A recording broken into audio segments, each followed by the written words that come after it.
ইসরাফিল আলাইহিস সালাম সিংহা যখন ফুৎকার দিবে, এই ফুৎকারটা দিলেই কিন্তু লন্ডভন্ড শুরু হয়ে যাবে। এর আগে একটা শুভ সংবাদ আছে, এই উত্তর দিক না দক্ষিণ দিক, এই দিক থেকে একটা হাওয়া আসবে। হাওয়া আইসা ইমানদার যত আছে পৃথিবীতে সবার বগলের নিচে সেই হাওয়াটা লাগবে।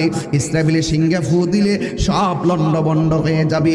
কিন্তু ফুটা দেওয়ার আগে, লন্ডভন্ড হওয়ার আগে ওই একটা সাইডের হাওয়া আইসা ওই ইমানদারের বগলের নিচে যখন লাগবে, ইমানদাররা একসাথে দুনিয়া থেকে ইমানের সাথে বিদায় নিয়ে জান্নাতের বাগানে শুয়ে যাবে।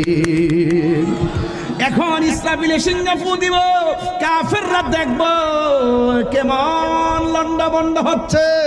আল্লাহ বলে, পৃথিবীর মানুষ কুল্লু মান আলাইহা